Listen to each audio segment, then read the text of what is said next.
Assalamualaikum warahmatullahi wabarakatuh. Senang sekali hari ini saya Mas Putri kembali menjumpai rekan-rekan semua, para participants, dan pastinya nanti akan disaksikan oleh Sobat PR semua dalam perbincangan klarifikasi bersama dengan siapakah hari ini, yaitu adalah Wakil Gubernur Jawa Timur, Emil Dardak. Kalau kita bahas kira-kira temanya apa yang akan diangkat hari ini sangat menggambarkan sosok beliau, yaitu adalah paket lengkap Emil Dardak. Kita sapa dulu yang sudah bergabung pada hari ini. Halo Mas Emil, apa kabar Mas? Baik, Mbak Mas Ayu. Sehat Mas? Alhamdulillah, insya Allah sehat. Insya Allah sehat. Hari ya. ini mengkonfirmasi kita sehat apa enggak, kadang-kadang harus di swab dulu kan. Benar banget. Mas Emil Elistianto Dardak ini lahir di tahun 1984, seorang politisi Indonesia yang begitu luar biasa. Kalau kita lihat dulu begitu didengar oleh masyarakat karena prestasinya begitu luar biasa di Trenggalek sampai dengan akhirnya menjadi Wakil Gubernur Jawa Timur. Dan yang paling membuat ini semakin menarik adalah karena usianya yang bisa dibilang adalah usia yang masih sangat muda, sangat potensial sekali, adalah bibit unggul yang dimiliki oleh Indonesia. Kita harus prove itu ya, dan ini harus kita sadari bahwa begitu luar biasa prestasi yang sudah diraih oleh sosok Mas Emil Dardak. Dan pada hari ini, sebelum kita memulai klarifikasinya, Mas, kira-kira apa yang harus kita klarifikasi, kita ingin mengundang juga rekan dari PRMN, yaitu adalah Mas Yusuf ya, hadir pada sore hari ini, yaitu Mas Yusuf Wijanarko, redaktur pelaksana pikiranrakyat.com yang juga akan memberikan opening speech-nya. Silakan untuk Mas Yusuf, kita berikan kesempatan. Baik, terima kasih Mas Ayu. Ya. Bismillahirrahmanirrahim. Assalamualaikum warahmatullahi wabarakatuh. Salam sejahtera bagi kita semua. Om Swastiastu, Namo Buddhaya, salam kebajikan. Salam sehat untuk kita semua. Yang terhormat Wakil Gubernur Jawa Timur, Mas Emil Dardak. Terima kasih, Mas.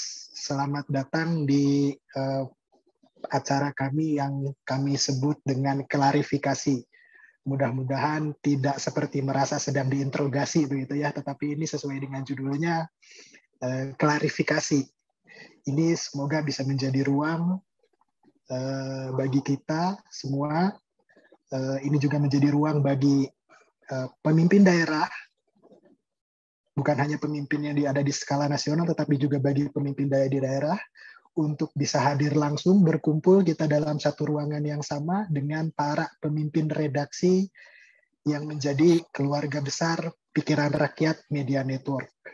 Seperti di sini bisa kita saksikan, sudah ada 100 lebih orang yang hadir pada kesempatan kali ini.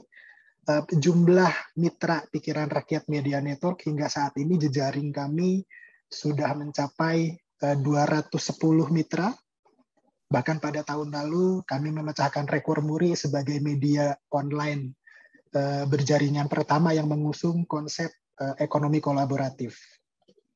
Cita-citanya memang kami ingin hadir di 500 lebih kabupaten dan kota yang ada di Indonesia. Sehingga setiap aspek informasi hingga ke skala yang sangat lokal sekalipun bisa kami akomodasi. Kalau di Jawa Timur sudah ada Surabaya, Jember, Banyuwangi, Blitar, Kediri, Ponorogo juga ada, dan daerah-daerah lainnya. Semoga kota dan kabupaten lain bisa segera menyusul sehingga bisa tercover secara keseluruhan seperti itu Jawa Timur.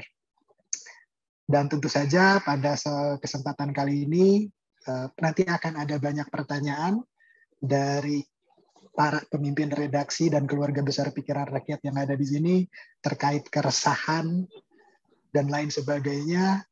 Juga untuk menjawab persoalan dan tantangan yang saat ini sedang dihadapi, bisa juga ini dimanfaatkan sebagai sarana sosialisasi.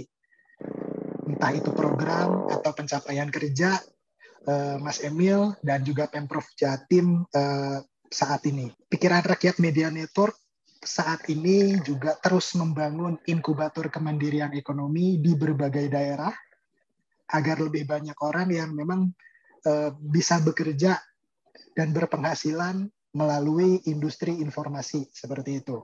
Jadi Mas Emil jangan khawatir bahwa nanti apapun yang kita sampaikan di sini tidak hanya dibaca oleh orang Jawa Timur saja atau oleh orang-orang yang ada di pusat pemerintahan di Jakarta saja, tetapi juga oleh orang-orang yang ada di berbagai daerah, tentu saja melalui pendekatan mitra-mitra kami yang lebih lokal.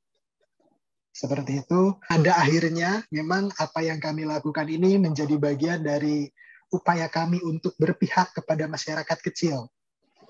Kami ingin menyuarakan keresahan masyarakat kecil, termasuk di dalamnya memberi ruang advokasi, baik itu dalam hal ekonomi, hukum, maupun kesehatan yang memang menjadi perhatian banyak pihak belakangan ini.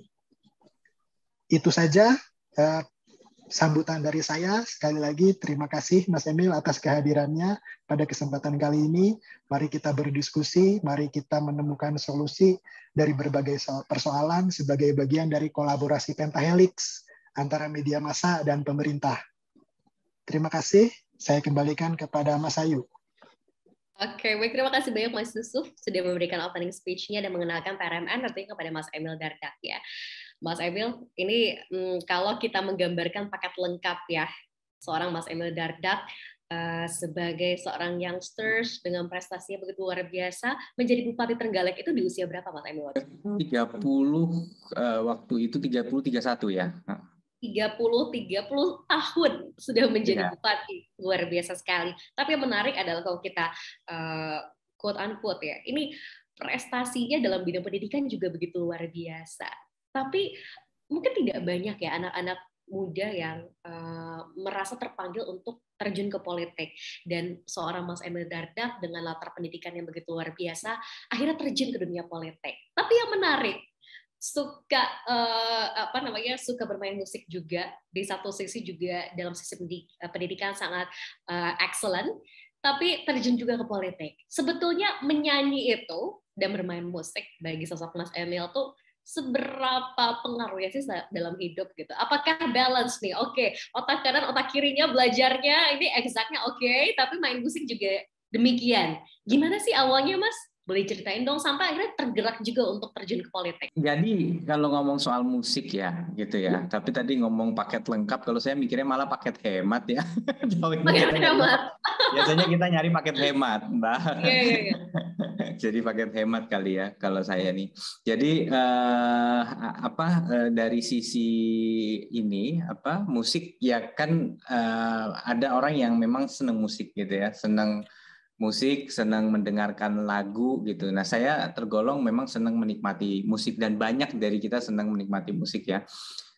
Tapi juga saya memang senang bermusik gitu. Jadi mulai dari senang dulu gitu. Jadi memang ada passion untuk nyanyi ya, untuk kemudian main musik gitu. Apakah itu piano, apakah itu gitar gitu. Ya passion itu dijalanin aja gitu. Dah bahwa pas saya ngelakuin itu kita pengen serius gitu ya, artinya pengen itu menjadi karya yang direkam, karya yang dikolaborasikan sama musisi-musisi lain, itu sebenarnya yang membuat kemudian mungkin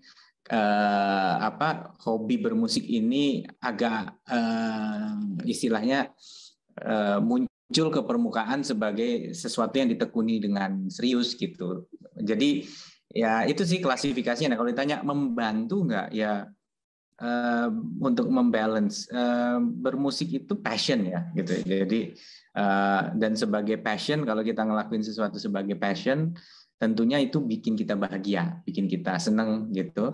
Mungkin ada orang yang passionnya tuh di olahraga misalnya gitu ya, dia kalau suruh main bola beneran 2 kali 45 menit kali gitu kan, bener pertandingan yang serius, walaupun mungkin nggak ikut Liga 1 gitu ya, tapi dia cukup serius gitu, cukup serius jalanin. Nah, saya mungkin musik kategori itulah gitu kira-kira.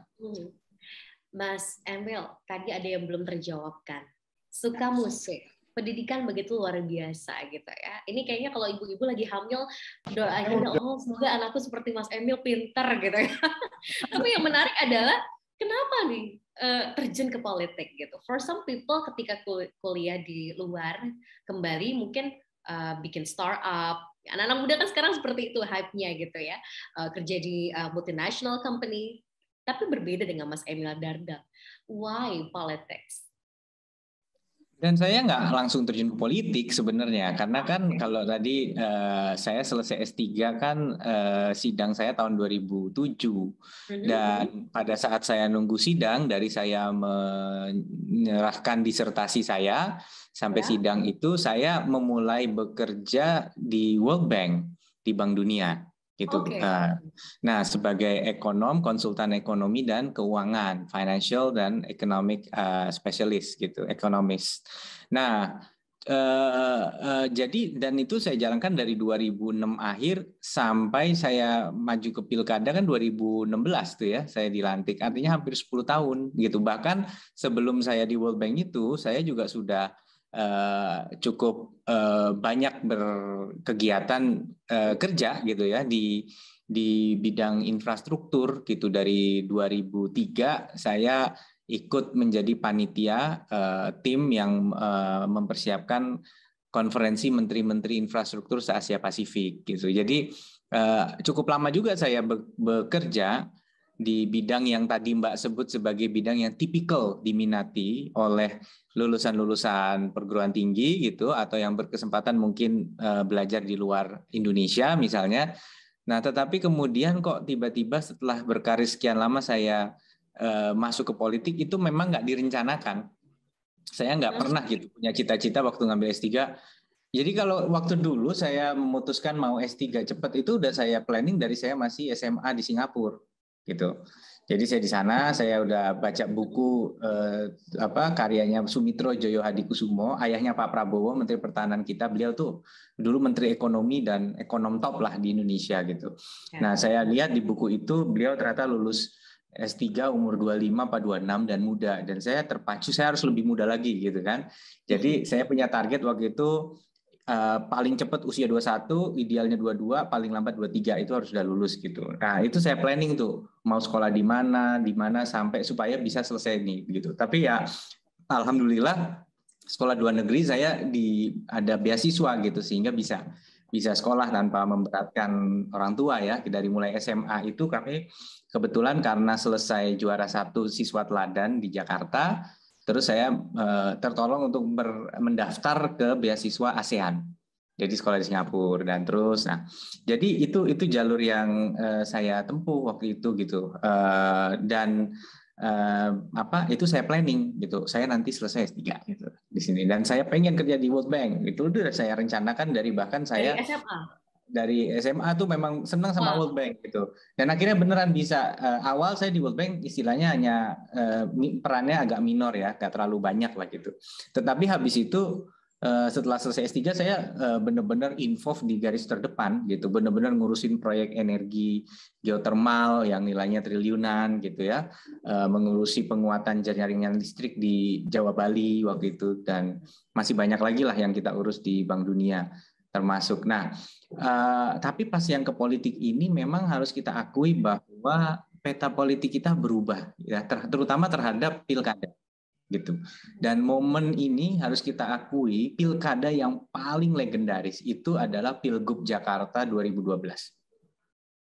Di situ muncul Pak Jokowi, wali kota Solo, yang memang waktu jadi wali kota Solo juga beliau mulai muncul nih, mulai terdengar gitu gaungnya dengan gebrakan-gebrakan Pak Jokowi gitu. Dan kemudian beliau ke Jakarta maju di Pilgub 2012 gitu, dan seru lah. Dan boleh kita bilang kontestan di Pilgub 2012 juga hebat-hebat gitu ya waktu itu gitu. Kelasnya ada Pak Hidayat Nur Wahid, ada Pak Alex Nurdin, ada Pak Fauzi Bowo sendiri gitu, yang seorang teknokrat hebat sebenarnya gitu ya, dan Pak Jokowi dengan warna politik yang baru. Nah, disitulah kemudian pilkada bukan lagi sesuatu yang orang umum tuh kurang memperhatikan, tapi mereka justru sangat memperhatikan gitu. Dan mungkin itu berbarengan ya dengan berkembangnya media sosial, berkembangnya media digital gitu. Jadi keseruan proses pilkada itu menjadi sangat terbuka gitu ya, gitu, dan di publik. Dan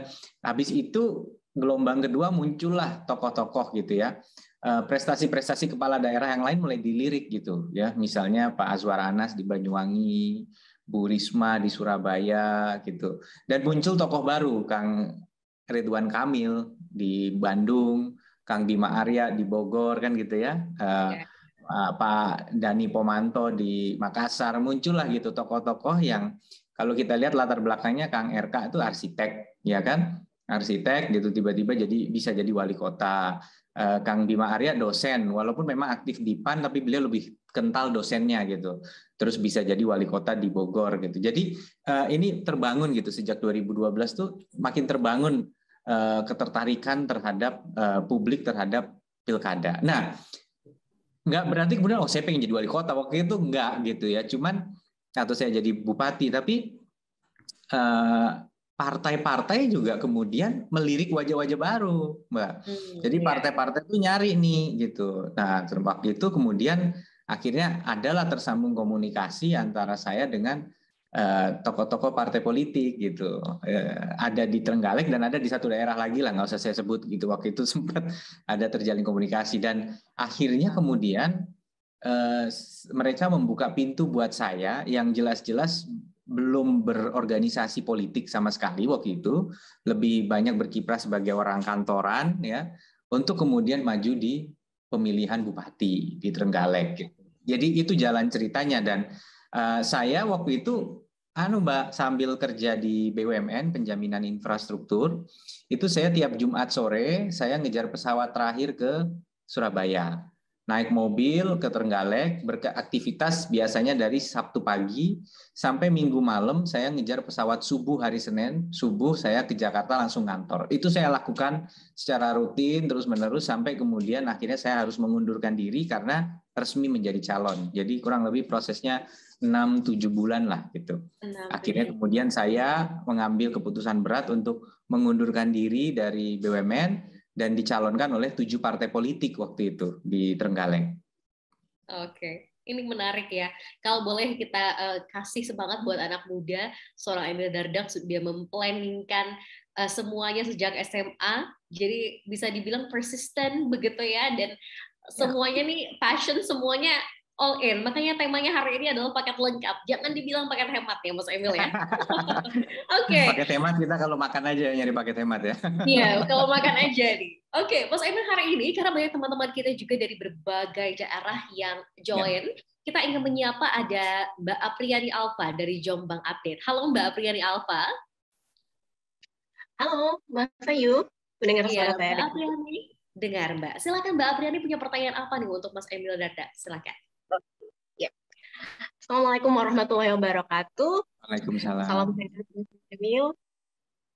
Ya, perkenalkan saya Alfa, Pimret dari jombangupdate.com, media lokal di Jombang di bawah naungan Pikiran Rakyat Media Network. Ya, membahas mengenai Mas Emil ini ya. Itu popularitas Mas Emil itu menurut saya sih ya tidak lepas dari sosok sang istri Mbak Arumi. Nah, bahkan saat waktu pilkada di Trenggalek seperti itu. Nah, pertanyaannya simpel sih sebenarnya. Apa sih Mas arti seorang istri bagi Mas Emil dalam kehidupan sehari-hari sekaligus di pekerjaan dan di dunia politik? Terima kasih. Oke. Wow, pertanyaannya silakan Mas Emil langsung dijawab nih. Ini menarik juga nih, betul banget. Jadi gini, maju politik itu kan perlu modal dulu ya, perlu modal. Nah, saya memang oke lah waktu saya maju di pilihan bupati waktu itu atau muncul namanya, itu memang saya juga merasa punya rekam jejak di dunia profesional gitu ya, pendidikan juga ada gitu. Tapi memang nggak bisa dipungkiri bahwa fakta saya mempunyai seorang istri yang merupakan pemain film gitu ya, presenter dan lain-lain, itu berpengaruh gitu, sangat berpengaruh. Jadi saya juga nggak boleh menutupi fakta bahwa memang mungkin salah satu hal yang buat saya waktu itu dipertimbangkan tuh ya faktor istri gitu ya. Jadi pernah ada satu momen ya, kalau Anda Google nama saya yang keluar suami Arumi Bachsin gitu. Saya Emil Dardak tuh, itu profesi saya kali ya gitu. Suaminya Arumi Bachsin gitu. Jadi itu fakta dan ya dalam dan kadang-kadang lucunya sampai sekarang saya juga suka bingung gitu. Misalnya artis yang jadi politisi gitu. Muncullah nama-nama yang memang beneran menurut saya artis ya. Pasha Ungu, Hengky Kurniawan kan gitu-gitu kan ya, Sekar Gunawan. Terus ada saya gitu bilang, gue artis kapan gue jadi artis gitu. Karena gue gitu kan yang artis gitu. Tapi Ya kan kan? lu mengeluarkan single kan, betul ya? Ada single Ya, boleh lah. Lagunya dibilang apa ya?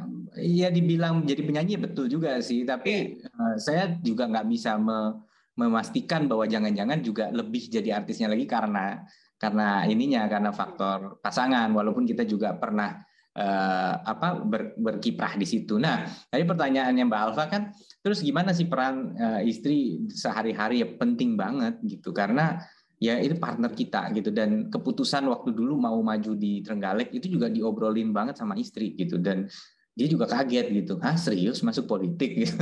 Ya merasa bahwa gila, nggak ada omongan ke sini loh sama sekali, dan kita harus pindah. Istilahnya gini, di BUMN di tempat saya bekerja sebelumnya di penjaminan infrastruktur, saya tuh baru promosi gitu, baru dapat pekerjaan baru, langsung melapor ke direktur utama waktu itu.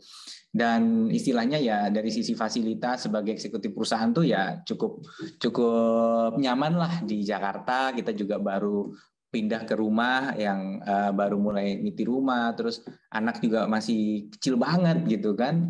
Di 2014 artinya mungkin anak itu masih 6 bulan, 7 bulan lah umurnya gitu. Terus kita harus masuk ke politik. Nah, ini kan keputusan berat yang harus dibahas sama istri. Nah, saya juga baru tahu ternyata waktu itu dia ternyata bilangnya ya mumpung masih muda, daripada penasarannya belakangan sekarang aja gitu. Jadi dia sendiri juga nggak terlalu yakin saya bakalan menang waktu itu sebenarnya kayaknya gitu. Jadi dia bilang ya udah diseriusin. Nah, cuman waktu itu memang terus terang ada pilihan nih, ada daerah A, ada daerah B, ada daerah C gitu. Dan justru dia salah satu yang nguatin dan bilang, Mas kalau memang masuk ke politik, di dunianya kan keras ya, dunianya banyak makan hati juga lah gitu, karena kita tuh istilahnya akan banyak berhadapan dengan intrik-intrik politik yang keras gitu ya, mungkin pendapat publik yang nyinyir, yang miring dan lain sebagainya. Apa nggak lebih baik kita ngabdi di desa aja, kata dia gitu. Jadi orang tuh lebih merasakan pengabdian kita gitu ketimbang di daerah perkotaan. Waktu itu gitu dia ngomong. Ya akhirnya ya sudah kita pindah ke Trenggalek, dan benar-benar itu walaupun saya punya nenek di sana, kita tuh yang sekarang sudah almarhumah waktu itu kita tuh tinggal di salah satu kamar. Mungkin kalau saya lihat ukuran kamar itu mungkin 3x3 kali ya, 3x2,5 gitu ya.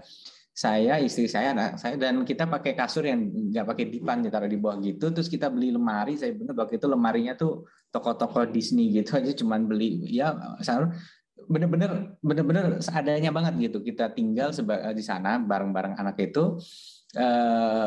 Dan berjuang dari nol gitu, karena benar-benar mundur dari pekerjaan, ya artinya nggak ada income, ngandelin tabungan yang selama ini ada, dan kita berjuang.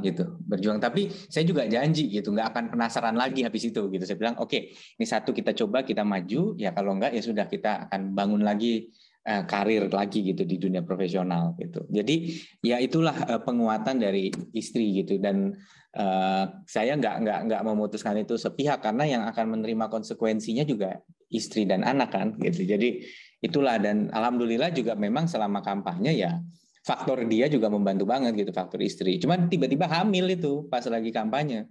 Jadi terakhir ada satu momen dia hampir pingsan waktu kita kampanye di pasar di daerah Kampak gitu, Kecamatan Kampak. Ya udah nggak bisa deh, mau nggak mau harus kita bawa. Akhirnya saya minta tinggal di Surabaya dulu, karena waktu itu kita pengen nyimpen ini umbilical cord ya, apa sih ada cord itu kayak untuk nyimpen sel induk gitu ya. Jadi kalau melahirkan harus jaraknya deket ke tempat, jadi kita ngelahirin di Surabaya waktu itu. Nah jadi waktu itu ya udah dia duluan, mungkin H-1 bulan atau H-1,5 bulan lah dari coblosan gitu. Wow. Jadi ya itu perjuangannya gitu, dan akhirnya dia tinggal di Surabaya dulu karena sudah harus siaga gitu, dan saya lagi kampanye di pegunungan, toto dikabarin udah pembukaan, langsung meluncur kan kita untuk lahiran anak saya yang laki. Oke, jadi bisa dibilang Arumi Basil sebagai istri dari Mas Emil ini one of the strongest women gitu ya bagi betul. Emil. Luar biasa banget ya. Jadi peran istri ini sangat luar biasa karena strongnya itu yang membuat Mas Emil bisa berdiri sampai dengan saat ini gitu. Tapi yang menarik juga ada teman kita dari Halmahera, ada Mas Ahmad Sayuti yang juga mau bertanya nih sama Mas Emil. Halo Mas Ahmad Sayuti dari Suara Halmahera. Halo Mbak. Oke, Mas Ahmad silakan punya pertanyaan apa nih untuk Mas Emil nih dari Halmahera nih jauh-jauh nih. Assalamualaikum Mas Emil. Waalaikumsalam Mas Ahmad Sayuti. Dan rekan-rekan sekalian, selamat sore. Saya Ahmad Sayuti Majid dari Suara Halmahera. Salah satu jejaring media PRMN di Indonesia bagian timur, Mas. Ya. Langsung saya ke pertanyaan saya, Mas. Tadi kan Mas sudah bicara peran istri kan. Sekarang partner Mas di politik ini. Setelah melangkahkan kaki jadi wakil gubernur, mendampingi Ibu Gubernur di pemerintahan tentunya. Mas Emil, bagaimana hubungan personal dan politik dengan Ibu Gubernur? Itu saja, sekian dari saya. Terima kasih, Mas. Oke, terima kasih, Mas. Wah, ini bagaimana hubungan antara Mas Emil dengan Bu Khofifah nih sebagai partner? Ya, jadi memang begini, ada relasi yang berbeda antara misalnya harus jelas gitu bahwa hubungan antara kepala daerah dengan wakilnya, presiden dengan wapres, gubernur dengan wagub, bupati dengan wakil bupati, wali kota dengan wakil wali kota adalah hubungan paling unik, ya, paling spesial gitu ya, paling spesial, paling unik. Kalau dulu saya pernah menjadi saat bekerja di BUMN atau di itu, saya pernah punya atasan yang dirut ya gitu ya, dan memang jelas kerjanya gitu ya, kita areanya di mana atau apa. Nah, begitu kita menjadi kepala daerah dan wakil, ini kan paket elektoral gitu, kita dipilih bersama-sama ya. Dulu tuh ada masanya wakil itu ditunjuk oleh gubernur misalnya, itu tapi zaman dulu. Tapi kalau sekarang sejak beberapa pemilu terakhir dipilih sepaket, artinya kita berjuang bersama-sama pada saat pilihan. Nah, kita tidak memungkiri seringkali terdengar gitu bahwa kemudian terjadi konflik pada saat setelah menjabat gitu ya. Nah, cuman saya bersyukur bahwa di Jawa Timur gitu ya, Bu Gubernur dan saya, kita benar-benar bekerja sama gitu. Saya menyadari bahwa komandernya hanya satu, hanya ada satu komandan, gitu. Tidak ada dua komandan. Komandannya adalah gubernur. Atau kalau di bupati, kalau di nasional presiden itu komandan. Nah, fungsi kita sebagai wakil ini adalah membuat pekerjaan beliau menjadi lebih sukses, lebih berhasil, lebih efektif, gitu. Dan tidak dilakukan secara individu, tetapi dilakukan secara kolektif bersama-sama gitu. Atau sebutnya duit tunggal. Nah, kebetulan yang menarik, yang mungkin membuat relasi saya agak lebih mudah gitu ya. Ini karena memang kita punya latar belakang yang sangat berbeda ya. Beliau, mohon maaf, mungkin beliau perempuan, saya laki-laki gitu kan. Kemudian beliau adalah senior yang punya jam terbang luar biasa. Saya seringkali dianggap mewakili generasi yang milenial istilahnya. Nah, ini yang kemudian membuat beliau kadang-kadang bahkan cukup sering meminta input dari saya terkait perspektif yang bisa memperkaya apa yang kita sedang lakukan gitu. Nah, termasuk misalnya hal-hal yang berkaitan dengan ekonomi, berkaitan dengan analisis akademis, itu Ibu ngasih ruang. Gimana pendapatnya Mas Emil? Kadang-kadang juga diberi mandat, oke, kerjakan ini gitu. Dan menurut saya itu dan agak mudah bagi saya karena sekali lagi Bu Khofifah ini politisi yang sudah jam terbangnya sudah banyak. Beliau sudah jadi menteri 2 kali, pernah jadi wakil ketua DPR. Dari zaman Pak Harto, beliau sudah pernah terkenal karena bisa berani membaca sebuah pidato yang kritis terhadap pemerintahan dan rezim saat itu gitu. Itu dulu gitu, di zaman Orde Baru, di reformasi beliau jadi penggerak, dan di era Pak Jokowi jadi menteri lagi, dan hari ini jadi gubernur. Jadi disinilah saya melihat beliau itu sebagai sosok yang sangat berpengalaman, sangat kompeten, dan beliau ketua umum Muslimat Nahdlatul Ulama. Jadi beliau juga tokoh agama yang sangat saya segani. Nah, disinilah saya merasa sangat lancar untuk bisa membangun satu relasi di mana jelas sekali bahwa beliau adalah komandernya, beliaulah jenderalnya, gitu. Dan saya harus memberikan kesiapan saya untuk mensupport beliau, ya, untuk mensupport beliau bersinergi, berpikir bersama, menjalankan tugas-tugas strategis yang disuruh, menyiapkan program bantuan sosial kemiskinan misalnya. Mas Emil bikin analisa akademisnya. Pastikan ini secara aturan masuk, komunikasi dengan aparat penegak hukum, komunikasi dengan ini gitu, itu dikasih ruang gitu. Dan saya ikut tapi ada proses tentunya, ya, artinya bagaimana juga kepala-kepala dinas misalnya itu bisa menempatkan diri dengan pas gitu. Artinya mereka juga sadar bahwa gubernurlah jenderalnya, wakil ini posisinya membantu gubernur. Jadi pada saat mereka bekerja sama dengan saya, mereka tahu cara menempatkan diri yang tepat gitu ya. Nggak bisa juga fait accompli tiba-tiba ngeloncatin gitu ya. Seakan-akan oke, semua keputusan di Wagub, nggak ada gitu. Tetapi keputusan tetap di gubernur, tapi kita godok bareng-bareng atau delegasinya sudah dikasih ke saya. Nah, jadi gitu Mas Ahmad Sayuti, insya Allah alhamdulillah saya banyak bahkan mendapat istilahnya kesempatan, peluang dan juga diskusi yang sangat dan saya juga melihat jejak kepemimpinan beliau bersama-sama selama 3 tahun ini sesuatu yang menurut saya sangat menambah motivasi dan inspirasi bagi saya. Oke, luar biasa banget ya. Jadi kerjasama yang dijalin itu ibaratnya saling mengisi apa yang mungkin tadi dikatakan mewakili generasi milenial. Mas Emil mencoba lakukan itu, risetnya juga lebih didalami lagi dan lain sebagainya. Ini penting ya, bahwa sebetulnya ternyata gap usia dalam politik pun tidak jadi masalah kalau bisa bekerja sama dengan baik ya. Ada satu yang pengen saya sampaikan, Mbak Mas Ayu. Boleh. Kadang-kadang perangkat pemerintahan itu kan PNS permanen ya, mereka akan selalu ada di posisinya, ya nggak sih? Iya dong, karena kan mereka kan itu. Nah, sedangkan saya dan Bu Gubernur adalah pejabat elektoral, kami dipilih oleh publik gitu. Ada janji-janji publik ya, ada hal-hal yang penting yang harus kita bahas. Nah, saya kadang-kadang perspektif itulah yang saya tambah kepada Bu Gubernur. Perspektif yang belum tentu muncul dari birokrat. Tapi karena saya merasa, Bu, kita ini sama-sama berjuang dulu di kampanye, maka publik akan mengharapkan kita begini, publik akan mengharapkan begitu gitu ya.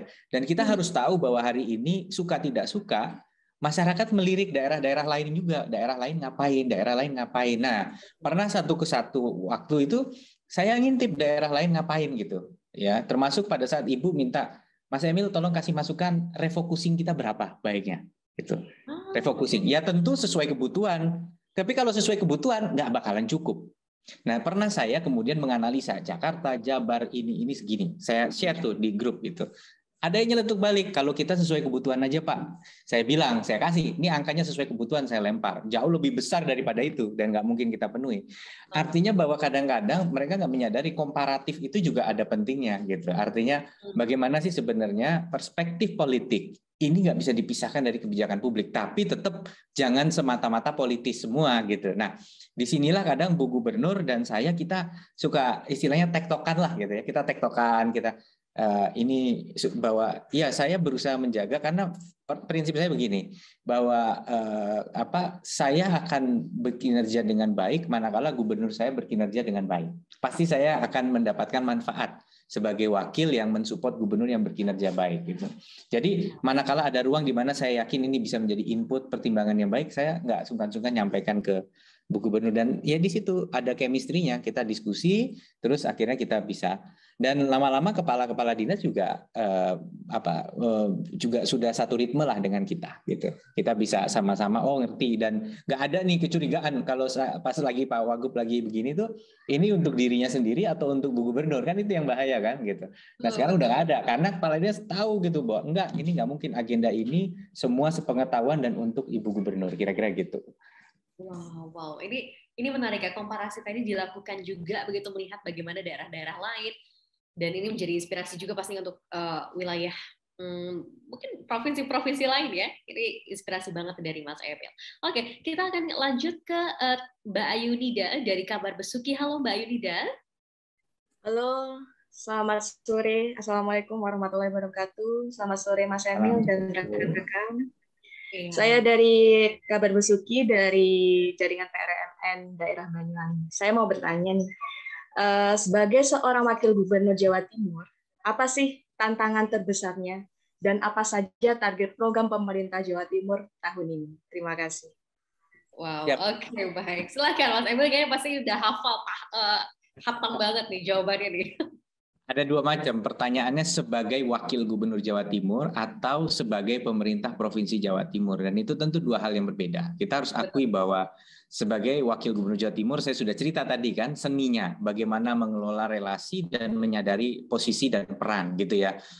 Untungnya saya menjadi wakil dari seorang gubernur yang kompeten gitu ya dalam konteks ini, sehingga ya oke gitu. Saya tentu tidak mungkin lah policy yang diambil oleh gubernur itu 100% sama dengan apa yang saya ingin ambil, karena beliau punya perspektif yang lebih luas gitu.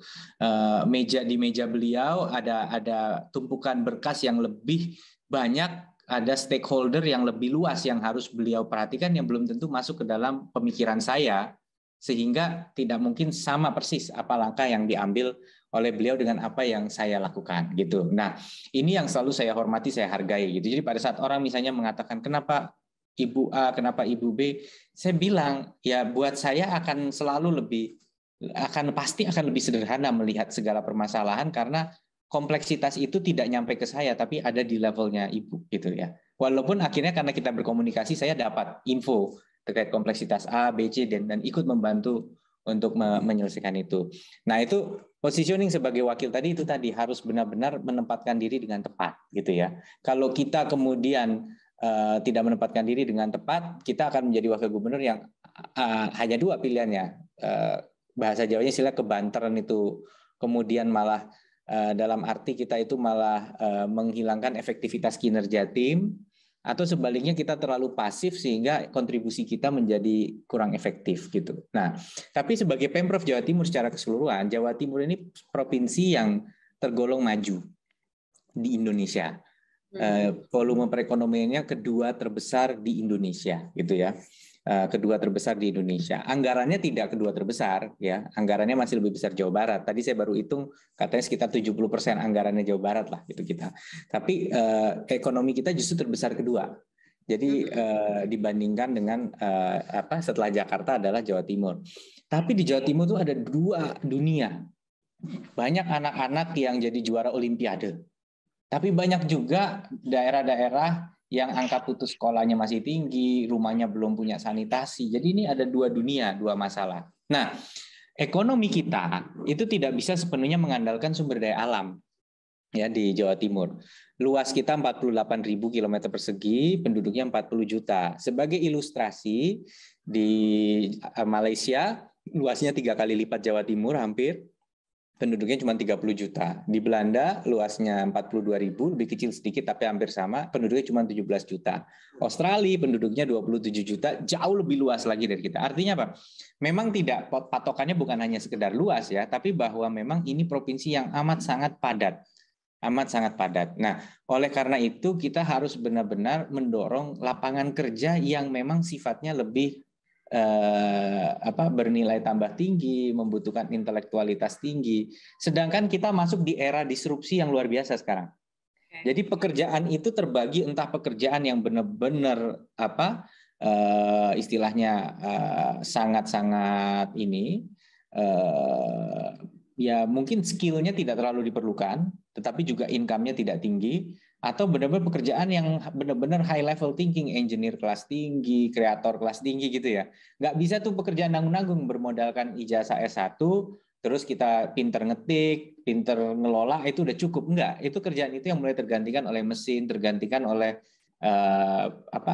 pola-pola kerja WFH dan lain sebagainya gitu ya.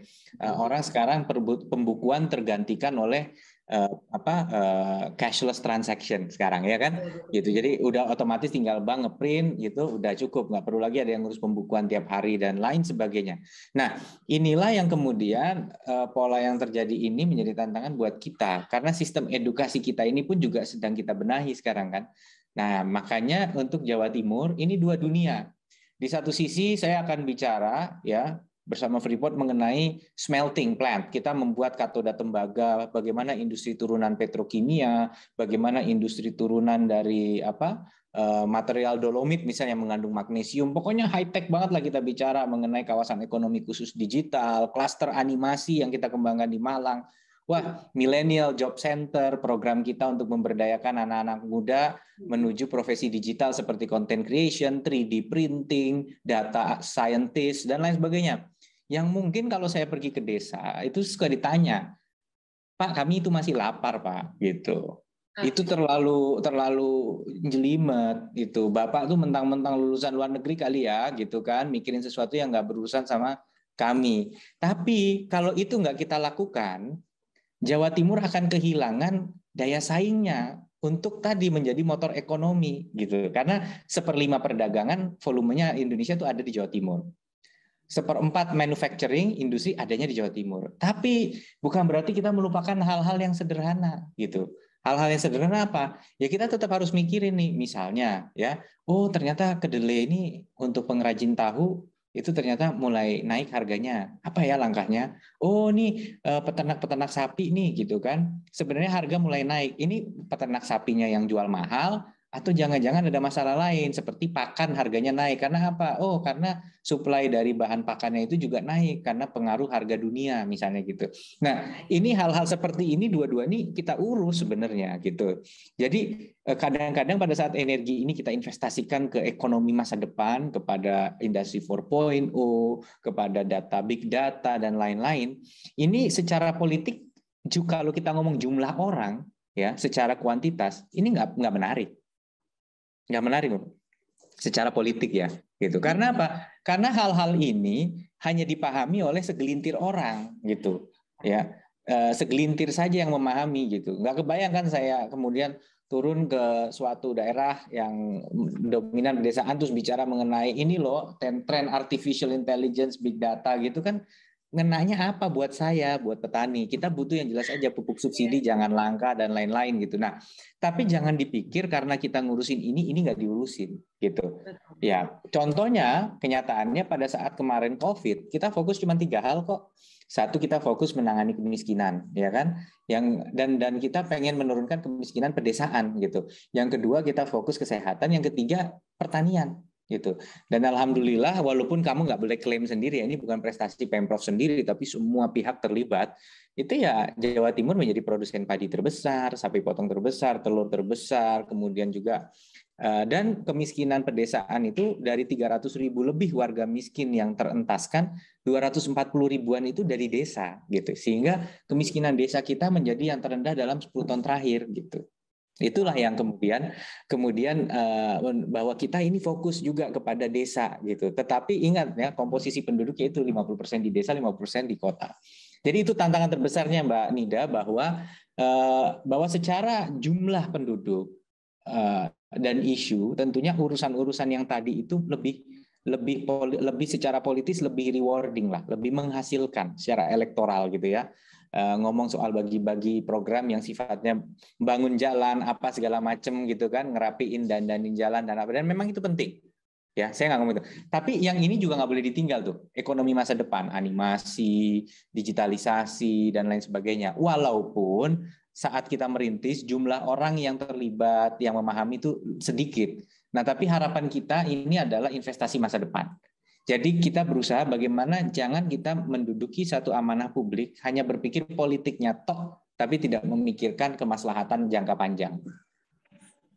Wow, luar biasa loh Mas Emil. Ini kalau kita bahas mengenai Jawa Timur ya, tadi Mas Emil sempat katakan tidak bisa kita lupakan mengenai perkembangan zaman, tapi kita tidak juga akhirnya melupakan apa yang harus dilakukan dari hal-hal yang sangat menyentuh hati masyarakat, soal isu kemiskinan dan lain sebagainya. Ini semuanya dibuat balance gitu. Jadi kalau aku dengar tadi Mas Emil menjelaskan, ini seperti mind mapping ya. Semua itu dibuat mappingnya seperti apa. Ya, ini seru banget nih kayaknya kalau kita bahas lebih dalam lagi. Tapi ada pertanyaan lain Mas Emil yang akan disampaikan juga oleh rekan-rekan kita, yaitu ada rekan dari Makassar. Ada Mas Aan Ariska dari Jurnal Makassar. Halo Mas Aan. Halo. Mas Aan sudah join? Oke. Ya, halo. Ya, silakan Mas Aan, pertanyaannya untuk Mas Emil Dardak. Ya, selamat sore Mbak Mas Ayu dan rekan-rekan, dan juga Pak Wakil Gubernur, Mas Emil. Saya Mas dari Makassar, perwakilan Pikiran Rakyat Media Network. Langsung saja ke pertanyaannya Mas Emil, sebagai seorang politik, tentu target tertinggi adalah menjadi RI 1 atau RI 2. Nah, Mas Emil sendiri gimana tanggapannya yang namanya dikait-kaitkan akan menjadi salah satu pengganti dari Pak Jokowi? Demikian Mas Emil. Nah loh, nih Mas Emil, gimana nih? Ini sudah ada decision kah? Keputusan kah? Oke. Gini. Semua profesi atau jalan kehidupan tuh ada jalurnya ya, gitu. Artinya kalau orang profesi pembalap pengennya di F1. Kalau orang profesinya di musik mungkin sebenarnya idealnya bahkan mereka pengen ada di Grammy Award gitu ya, idealnya gitu, atau minimal di National Chart atau Asia dan lain-lain. Tapi politik tidak se-straightforward itu sebenarnya. Kalau politik tidak bisa semata-mata didrive oleh ambisi karena so many factors gitu, terlalu banyak faktor eksternal dan terlalu besar amanah yang kita pegang hari ini untuk kemudian mengalihkan fokus kita kepada hal-hal yang berkaitan dengan kontestasi politik gitu ya. Nah, apa yang ingin saya sampaikan betul bahwa kan kalau kerjanya bagus, otomatis kan juga pasti chance-nya makin baik kan gitu kan, harusnya kan. Tapi tidak selalu begitu. Coba lihat deh video-video yang viral tentang tokoh-tokoh politik itu kebanyakan berkaitan dengan kinerja atau bukan? Kadang-kadang bukan loh, kadang-kadang tuh malah certain issue ya, misalnya gitu. Ada kepala daerah yang birokrasinya bagus kok gitu kan, kepuasannya tinggi, tapi nggak pernah tuh dia terekam marah-marah gitu atau ngamuk gitu ya. Nah, akhirnya orang nggak kenal sama dia gitu. Padahal sebenarnya dia punya cara yang efektif untuk membangun kinerja tim gitu. Nah, terus gimana? Karena dia pengen dikenal dia harus marah gitu. Ini yang susah. Maka dalam politik ini kalau kita mengutamakan kontestasi, kadang-kadang pengorbanannya ini ada pada amanah yang kita pegang hari ini. Nah, kita tentunya harus diakui bahwa memang nggak mudah untuk menerima fakta bahwa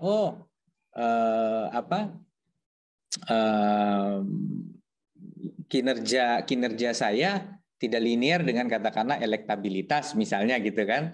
Itu kan memang bukan hal yang mudah karena orang juga bilang loh elektabilitas itu tolok ukur dari kinerja juga loh gitu. Nah, ini yang kadang-kadang sulit. Maka saya sering katakan nih kadang-kadang juga ada masalah takdir juga dalam politik itu gitu. Seperti bagaimana saya harus jujur, saya tidak pernah merencanakan diri saya menjadi wakil gubernur gitu.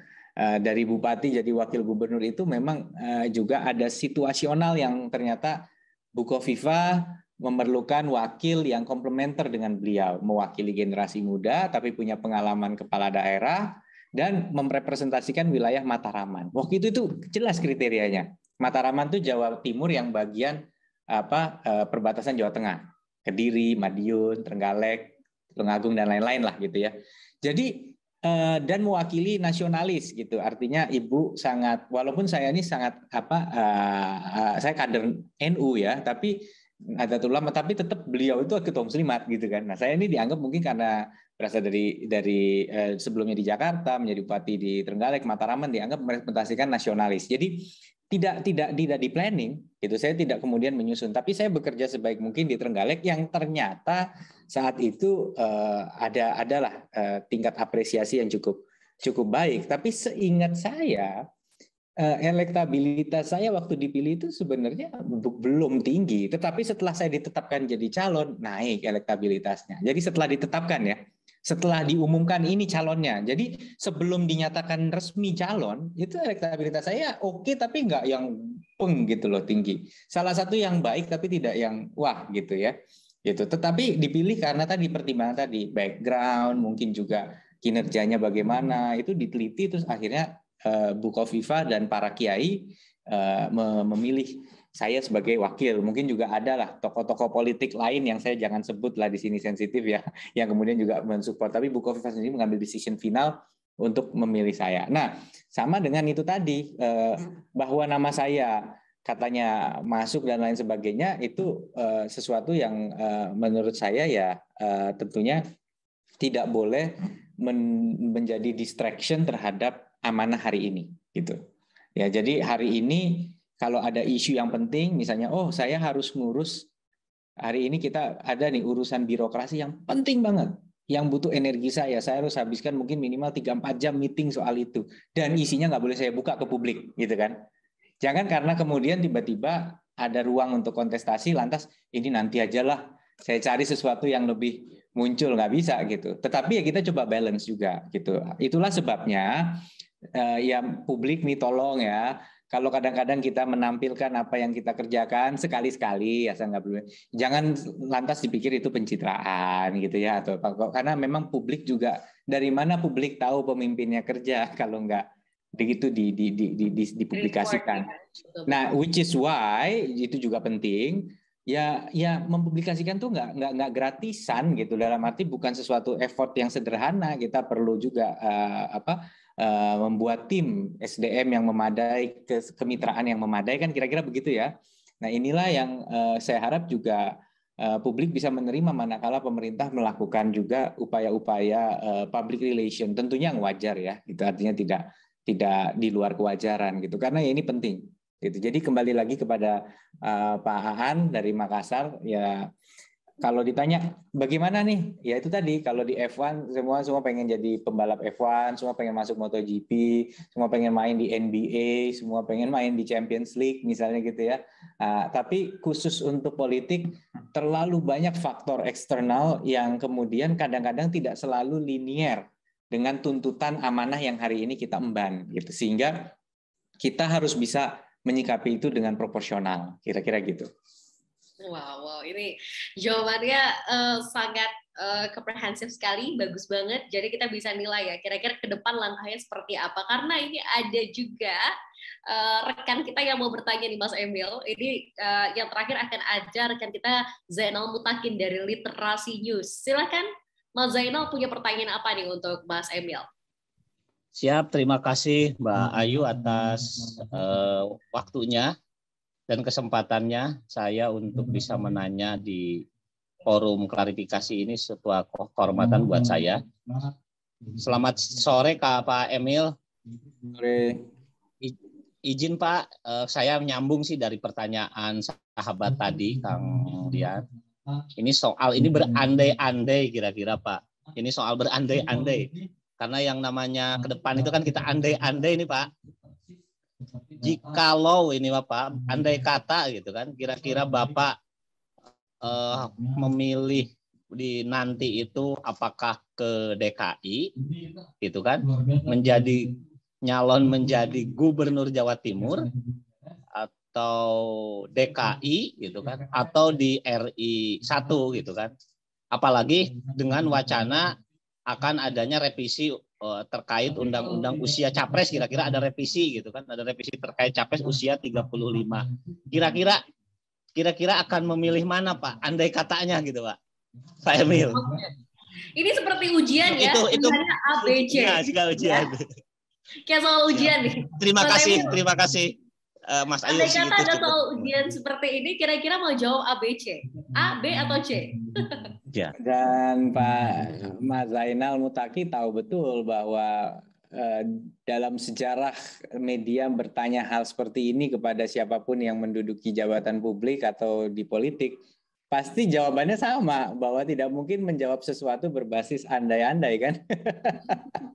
Jadi, tapi satu hal yang ingin saya sampaikan bahwa pada saat kita sangat ya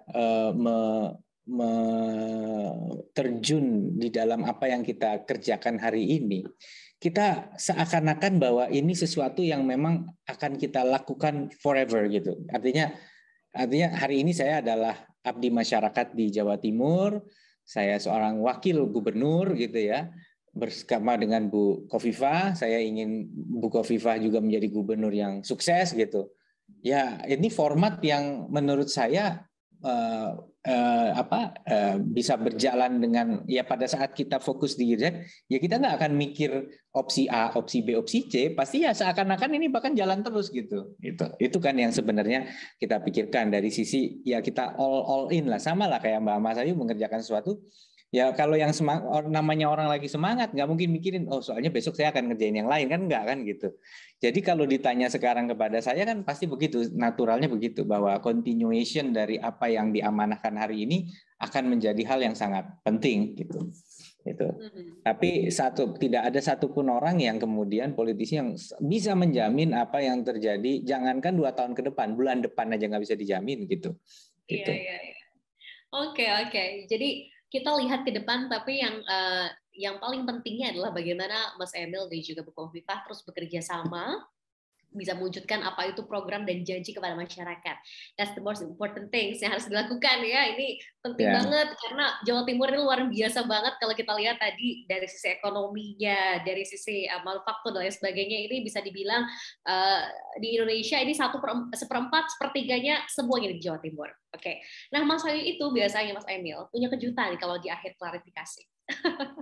Ada kita kuis dadakan ya Mas Emil ya. Aduh, kuis gampang susah nih, tapi yakinlah Mas Emil bisa jawab ya. Oke. Jadi ada 4 tokoh yang akan Mas Ayu sebutkan nama-namanya ini. Nanti Mas Emil boleh menjelaskan, mendescribe orang-orang ini dalam sebuah kalimat ya. Mudah sih, yakin sih buat Mas Emil ya. Oke. Kita buat agak deg-degan dulu boleh ya? Oke, yang pertama ini adalah sosok yang saat ini tengah memimpin Jawa Tengah, ya, yaitu adalah Bapak Ganjar Pranowo. Kalau bisa didescribe dalam sebuah kalimat, bagaimana sosok Ganjar Pranowo untuk Mas Emil? Saya kenal pribadi sih ya, jadi sosok yang sangat karismatik, merakyat dan sangat efektif dalam menjalin komunikasi dengan rakyat gitu ya, dan memancarkan integritas yang sangat baik gitu. Berintegritas yang baik. Oke. Nomor 2, ini masih banyak ya nama-nama lain ya Mas Emil ya. Nomor 2 ini saat ini tengah memimpin Jawa Barat ya. Tadi sempat di-mention oleh Mas Emil terkait dengan sosok Kang Emil. Panggilannya Kang Emil juga nih, Kang Ridwan Kamil. Nah, gimana nih dalam sebuah kalimat sosok Ridwan Kamil? Beliau tentu sosok yang cerdas dan arsitek yang sangat cerdas gitu ya, dan progresif dalam mendorong inovasi-inovasi di dalam apapun yang beliau kerjakan. Oke. Nomor 3, ada 4 ya. Nomor 3, Arumi Bashir. Soulmate. Soulmate. Sangat-sangat kata-katanya sederhana tapi maknanya luar biasa. Soulmate. Ya. Belahan jiwa kita. Oke. Yang keempat, Ibu Khofifah dalam sebuah kalimat.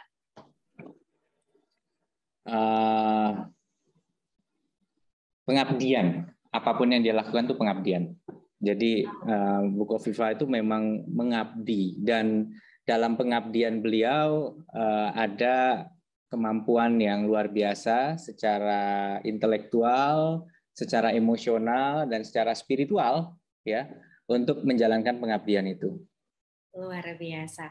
Sudah kuisnya ya, kita sudah bisa membayangkan ternyata Mas Emil bisa menilai bukan hanya dari sisi personal, tapi juga dari sisi kinerja pemimpin-pemimpin tersebut gitu ya. Mas Emil, karena tadi kita sudah dengar seorang Mas Emil sudah mempersiapkan semuanya, bahkan sejak SMA, nggak banyak anak muda melakukan itu.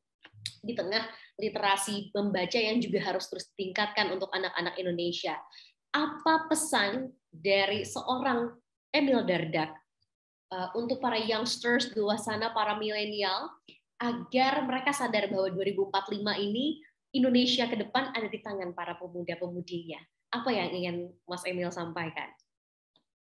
Ya, baik. Saya rasa banyak generasi milenial yang galau ya, karena ini masa transisi gitu. Mungkin bagi generasi X ya, artinya kelahiran 65 sampai kelahiran 80, itu mereka punya panutan ya, yang jejak hidupnya bisa diikutin gitu.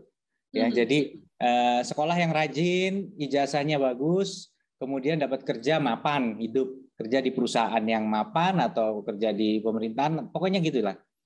Nah, generasi milenial ini nggak tahu panutannya kemana, karena orang tua mereka itu jalan hidupnya tidak bisa diikutin. Nah, ini ada studinya, Mbak. Saya jadi agak saintifik. Saya pernah berangkat ke Washington DC, diundang sama Michael Bloomberg sama Harvard University. Itu ada. Jadi generasi X itu peluang dia untuk punya hidup lebih baik dari orang tuanya itu tinggi. Jadi dia akan punya income lebih baik dari orang tuanya.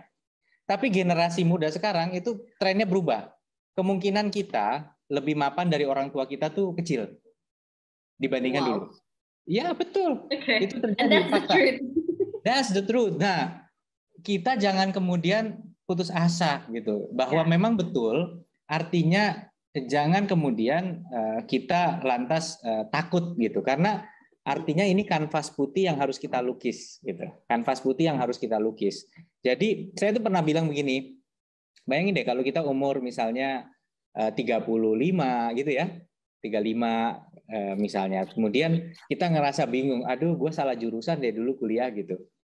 Kenapa akhirnya opsinya dia apa ya, ngelakuin sesuatu yang general aja, yang gue bisa aja gitu, nggak pernah bagaimana saya menguasai ilmu lain gitu, nggak pernah. Pasti dia hanya oke, ya udah saya sarjana bidang ini, kalau saya buka bisnis ini kan gitu kan. Dan kemungkinan rata-rata orang bisnis antara dia lari, mohon maaf ya dengan segala hormat, biasanya lari ke kuliner atau ke yang standar, atau kadang-kadang ke perdagangan, atau alumga, apa lu mau gua ada kan gitu kan, palu gada gitu. Tapi jarang ada yang kemudian pengen mendalami ilmu baru gitu. Padahal sebenarnya coba bayangin, kita kuliah 4 tahun ya. Kalau kita umur 35 ambil kuliah lagi ya sampai 39 lah, 4 tahun, kita kemudian bisa sisa hidup kita itu bisa kita fokuskan ke profesi yang baru gitu. Nah, saya berharap generasi muda yang merasa galau jangan sungkan untuk belajar lagi gitu. Ambil lagi. Nah, dan sekarang nggak harus S1. Dia bisa belajar misalnya ngambil sertifikasi gitu ya. Ambil course gitu ya, banyak banget nih ya sekarang sebetulnya ya. Betul, dan sekarang tuh orang tidak bawa biodata lagi. Yang dibawa tuh portofolio, karya yang dicari orang. Bukan cuma sekedar CV. Saya lulusan ini, IP saya segini, udah nggak gitu. Yang dicari sekarang udah pernah ngerjain apa gitu, portofolio gitu. Apakah secara profesional ataukah secara organisasi atau secara volunteer gitu ya. Tapi ada karya, oh iya loh, saya bisa ngerjain ini. Dan yang orang suka lupa di lowongan kerja, biasanya ada 7 syarat gitu ya, dari mulai ijazah, terus ada tuh berpenampilan menarik, berkomunikasi efektif, bisa bekerja dalam tim, bisa bekerja di bawah tekanan, kadang bisa mengendarai mobil dan lain sebagainya. Tapi kita cuma fokus yang satu doang, ijazah mulu. Nggak pernah ada yang latih gimana cara berpenampilan menarik. Nggak ada yang pernah melatih gimana berkomunikasi. Saya pernah tuh membuka job fair waktu itu, terus saya tanya gitu, kalian tuh sudah di briefing belum nanti komunikasinya gimana apa. Jadi saya ingin nyampaikan kepada generasi muda, jangan takut untuk belajar hal baru, untuk bahkan banting setir. Karena terlalu tidak adil untuk hidup kita divonis hanya karena selembar ijazah yang kita pegang. Gitu. Ini keren banget sih. Jadi sangat memungkinkan misalkan lulusan psikologi belajar coding misalnya ya Mas Emil ya? Iya, belajar coding atau desain grafis atau fotografi atau ya bisa. Bahkan kemarin itu kita pernah bikin video klip itu, nah tapi ini ekstrim sih ya, makeup artisnya itu sarjana kedokteran, tapi harusnya jadi dokter ya, cuman menunjukkan bahwa passion bisa dipursue, tapi akhirnya dia akan ngambil apa? Dia mau ngambil spesialis di bidang kecantikan, dokter kecantikan gitu. Tapi artinya passion. Ada sarjana hukum yang kemudian mendalami fotografi karena dia ini. Jangan kemudian dibilang kamu nggak serius jadi orang hukum, bukan. Tapi ya itulah hari ini bahwa banyak sekali ruang profesi yang bisa kita ambil. Betul, wah keren banget ya. Jadi sekarang bukan hanya sekedar IPK-nya berapa, tapi soft skill, hard skill apa yang kita punya untuk kita bisa sustain, bisa mungkin bersaing bukan hanya dengan bangsa sendiri, tapi juga ini kayaknya udah bisa bilang global citizen ya. Semua orang tuh sudah bersaing dengan warga dunia gitu ya, Mas Emil ya. Mbak Mas Ayu, biasanya orang kuliah itu keputusan ngambil jurusan apa, umur berapa ngambilnya? Rata-rata? 17? Approximately 18, 17-18 kayaknya. Mungkin nggak hidup seseorang itu diprediksi dengan benar saat usia dia 17-18 dan sisa hidupnya sampai insya Allah kalau seumur Nabi 65-70 gitu ditentukan pada saat dia 17-18. Iya kan, kemungkinan salah pilih itu sangat tinggi, maka jangan ragu-ragu untuk mempelajari sesuatu yang baru. Ya tentu akan ada masalah teknis lah. Terus gue makan apa selama lagi belajar? Ya itulah, nanti itu kan harus kita pikirkan bareng. Tapi jangan langsung mengatakan saya tidak mungkin belajar sesuatu yang baru, mengambil jalur karir yang baru gitu. Wow, luar biasa banget. Terima kasih banyak Mas Emil Dardak sudah ngasih wisdom-nya bagus banget, advice-nya bagus banget gitu ya hari ini. Jadi kita berharap nanti para milenial, siapapun itu yang mendengarkan, lebih bagus lagi para orang tua untuk terus menyemangati anak-anaknya, untuk terus self-improvement, perbaiki terus, banyakin soft skill, hard skill-nya supaya anak-anak kita bisa bersaing dan bisa mungkin menjadi penerus Emil Dardak ke depannya hingga mencapai 2045 nanti and seterusnya gitu ya. Terima kasih banyak Mas Emil Dardak, terima kasih juga untuk seluruh participants hari ini. Kita berharap perbincangan diklarifikasi bukan seperti menginterogasi, tapi lebih kepada mengklarifikasi sosok paket lengkap dari Emil Dardak ini. Thank you so much, terima kasih banyak Mas. Dari Mas Emil Dardak sudah menyempatkan waktunya hari ini. Kita berharap nanti bisa ngobrol-ngobrol lagi. Mungkin kalau Mas Emil akhirnya memutuskan apakah itu tadi mau Jatim 1, DKI 1, atau RI 1. Amin, Mas ya. Karena nggak bisa berandai-andai nih kata-kata Mas Emil ya. Oke, baik. Terima kasih. Ada lagi Mas? Terima kasih sekali lagi kepada Mas Yusuf tadi dari redaktur Pikiran Rakyat Network, Mbak Mas Ayu yang sangat asik banget moderationnya. Kemudian seluruh jejaring Pikiran Rakyat Media Network dari Sabang sampai Merauke. Terima kasih atas waktunya kita bisa bersilaturahmi. Dan pada kesempatan lain jangan sungkan-sungkan apapun yang bisa kita saling komunikasikan. Mungkin melalui Pikiran Rakyat. Dengan senang hati. Thank you. Terima kasih banyak Mas Emil. Semoga perbincangan ini nanti menjadi jembatan perbincangan selanjutnya, menginspirasi lagi banyak orang. Silahkan Mas, mungkin ada agenda lain yang ingin lanjutkan. Terima kasih banyak. Sampai jumpa lagi teman-teman semua dari seluruh Indonesia. Kita jumpa lagi di klarifikasi PRMN selanjutnya. Selamat sore. Wassalamualaikum warahmatullahi wabarakatuh.